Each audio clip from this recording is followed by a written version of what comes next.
In this episode, we're taking a look at Tommy Silverstein, the world's deadliest prisoner who did not interact with a single human being for decades.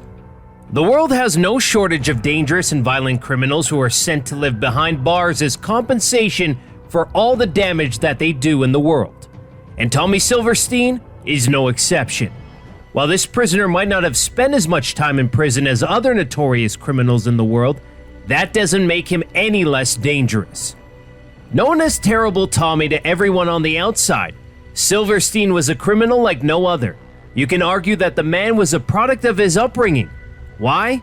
Well, because he entered the federal prison system all the way back in 1971 when he was just 19 years old when he was jailed for armed robbery.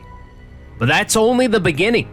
After spending 4 years in a California prison, Terrible Tommy was released on parole, but soon after that, he was rearrested along with his dad and uncle for committing not just one, but 3 armed robberies.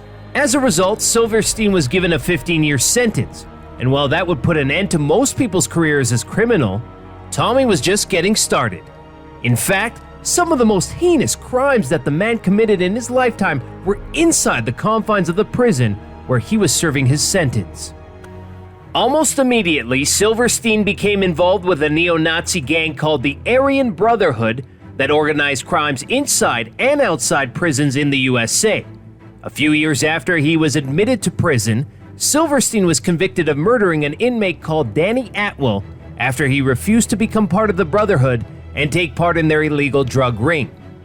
As a result, in 1980, Silverstein was sentenced to life without parole and was sent to a high-security prison in Marion, Illinois, which had the reputation for being one of the toughest prisons back in the day.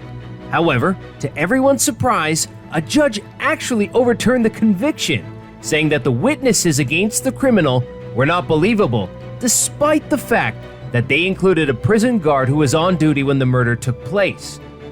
But, well, let's just say that even if Silverstein was innocent, it didn't really matter because at this point, he had already been convicted of a second murder in prison, this time by strangulation. The victim was a black prison gang member, and he wasn't the only victim. The deadly prison killer followed this with another murder that involved Raymond Cadillac Smith, the national leader of the same black prison gang who had developed a strong rivalry against Silverstein after he had murdered a member of the gang. And while Cadillac attempted to kill Tommy several times, ultimately, the killer got to him and ended his life with 67 deadly stabs to all parts of his body, even dragging his body all over the prison corridors to show others. But that still wasn't the event that led to Silverstein becoming one of the most heavily guarded prisoners in the world. After Smith's murder, an officer named Merle Eugene Klutz was assigned to make sure that Silverstein stayed in line, preventing him from killing any more inmates. Now, for some reason, the prisoner knew that he wanted the guard out of his way and started plotting his worst murder yet. On the 22nd of October 1983, Silverstein escaped out of his handcuffs while he was being led to a shower and attacked Klutz with a handmade shank, stabbing him 40 times before the officer died. And that was the final straw for the Federal Bureau of Prisons, who then decided to keep Silverstein in total isolation 24 hours a day in a soundproof cell without letting him near any other human being. Silverstein wasn't allowed any visitors, and all he had for entertaining himself was a black and white TV along with paper and pens.